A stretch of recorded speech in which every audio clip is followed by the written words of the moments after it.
Hello again. I've been eBay shopping, trying to find locomotives that I would like at as low a price as possible. And what I've got here is, or I'm hoping it should be, is a Hornby R2099A LMS 440 locomotive in black is what it should be. I can't remember the exact details. I'm not really that much of an expert in trains, but let's open this up and see what it is. I have to say this hasn't been particularly well packaged. I was a bit surprised, so hopefully it's not damaged. From the eBay advert, it appears to be in good condition.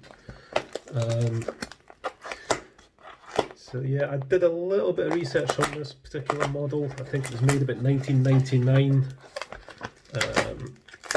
and it's a nice little locomotive. I wanted an LMS locomotive because I only have a little tank engine, so I wanted something a little bit larger, but not huge, not a big 4.6, a big 462 monster. Keep it small, compact. Okay, that'll do. We're in, I think. So the good old bubble wrap. I'm hoping this has not been damaged in the post. So let's unwrap this carefully. And yeah, there's something's come off. So this is a tender-driven locomotive. As I say, I'm pretty sure it's the R2099. I don't see an R number on it. No, but I'm pretty sure that's what it is. It's quite a nice locomotive, quite nicely detailed. It's got the red lines on, as you can see there. General condition. Paintwork and the decals all look pretty good. It's a plastic body, of course. It needs a bit of a clean. There's a lot of dirty finger marks, etc. Yeah, it's not bad. It's not bad at all, actually. It does need a bit of a clean. There's some gunk in the cogs there that's going to need cleaned out. The traction tyre on this wheel looks loose.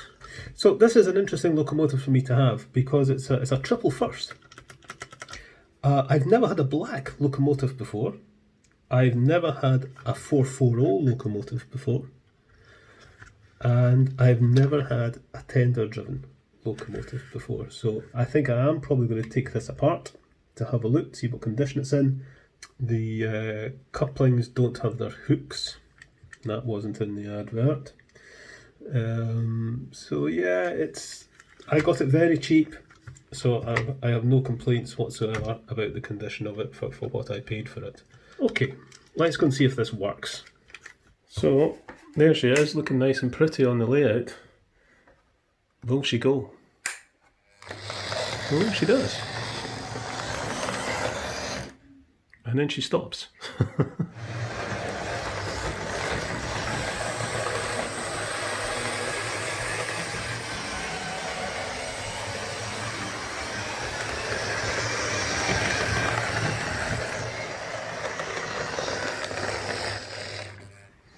So yeah, I think there's issues with the traction tyres on the tender.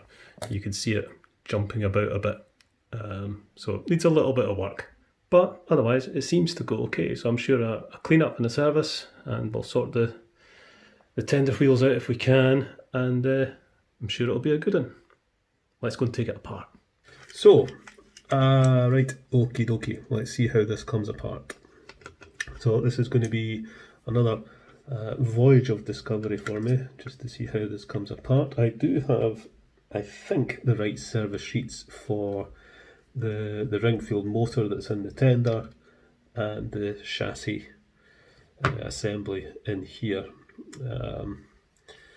Nice little bit of suspension there for the front bogie. I can only assume I have to remove this linkage between the locomotive and the tender. I mean, I don't like the idea of tender-driven locomotives. It just doesn't sit right with me at all.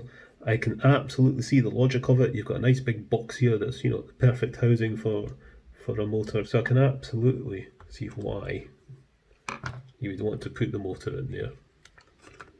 Okay, that's now coming out okay. And obviously this is linked to the motor. Nice big weight there, which I'm glad to see. Ah, right, that's come out. Does that come out? Ah, right, okay. So that's just held in like so. So that comes out. Fine. Right, let's see if this screw comes out. I think this locomotive has been over-oiled. There's an awful lot of oil that's visible, and really, you know, the oil should not be visible.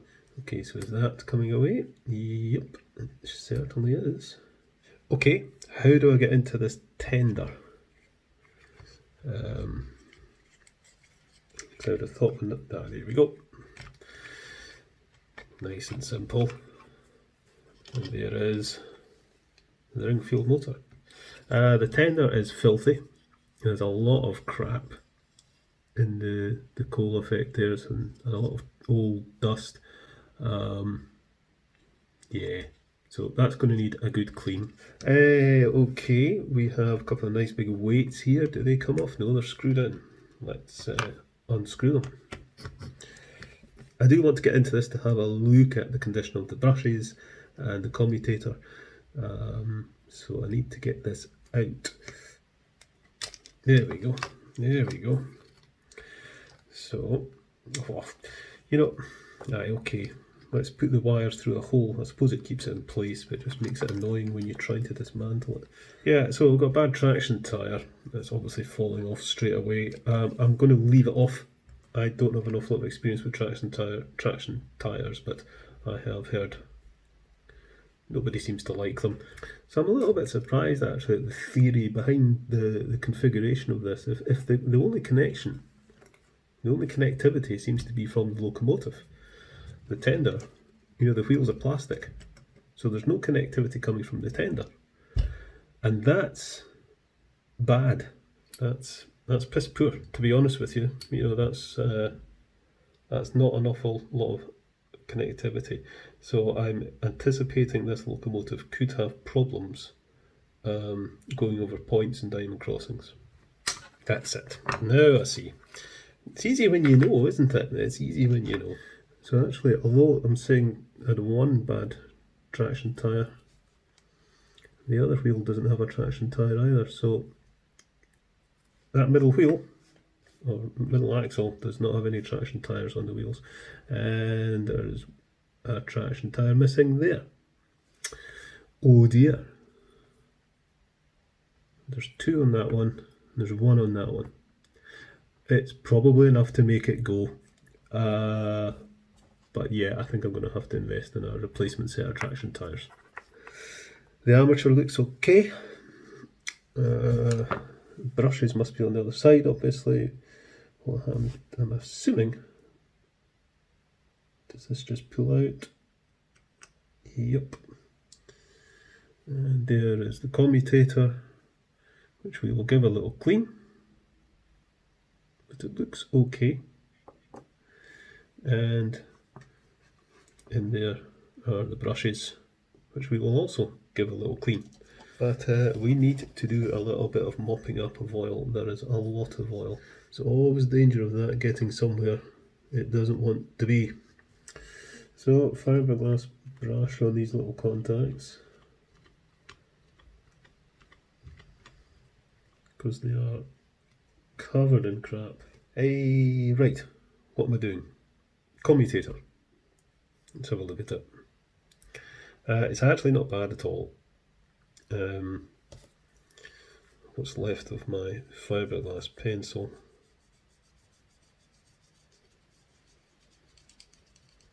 We'll clean it up a bit. Brush the brushes. Got some crap in it, don't know what it is. Don't want to know, but I want it out of there. Dirty gears are bad news, no matter what it is. Okay, so I think I need to give the tender and the body a bit of a wash in soapy water, which I'm just going to do in the sink. So I shall be right back shortly. That's that cleaned up. So I think we can just put this back together. That's been a nice little learning process to take it apart and get it cleaned up and understand actually how it works. And as I say, I'm slightly disappointed that there is no connectivity in the tender. That just seems crazy to me. That you wouldn't have, any kind of current pickup direct to the motor, coupled with current pickup from the locomotive, and then you get a nice spread of your connectivity. Okay, so I've actually just noticed, I can't believe I've only just noticed this, that there's a panel here missing. I only noticed because this one fell out and put it back in, and I thought, oh god, the other one's missing. I just checked back on the eBay advert and it's quite clear in the photograph that that is missing. It wasn't in the description, but you look at the photographs carefully and I didn't notice that, so that's my fault really. I'll see if I can get a replacement for it because that is going to annoy me. I would imagine I'm probably going to end up having to buy a whole replacement body. Okay, let's see if she goes after I've taken her to bits and putting it back together again. Let's see if it actually works. And yes, it does.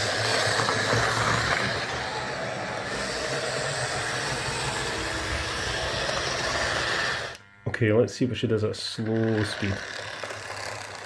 That's very slow. Will it go over points? It appears to. Okay, that's good. I'll give it a bit more juice going through the tunnel. Don't want to get stuck in there. Okay, so let's see how this thing goes over this diamond crossing. Yeah, a wee bit of hesitation, but it did go over it. So I'm reasonably happy with the way this runs. It goes over most points okay, but diamond crossings, yeah, the low connect, the very short connectivity range is an issue there. I'm going to have a think about that. The tender cover was a bit loose. The little clip at the back that holds it in place was broken. So just as a quick fix, I put a blob of blue tack on top of the of one of the weights inside, and that's stuck the tender casing down nicely. Where would we be without blue tack? And just as a temporary measure, the missing plate, I've cut out one from a piece of card and painted it black just to hide the wheel, the top of the wheel, because it did look a bit odd compared to the other side. I still can't believe I didn't spot that when I opened this up and first looked at it. Anyway, yeah, there we go. There's this little Hornby 440, I think it's the Hornby R2099. It's a nice little locomotive, and if I can improve the conductivity or connectivity, not sure which word you would use, if I can improve that, it'll be a really nice little engine to have. So not bad for a few quid off eBay. Okay, see you later folks.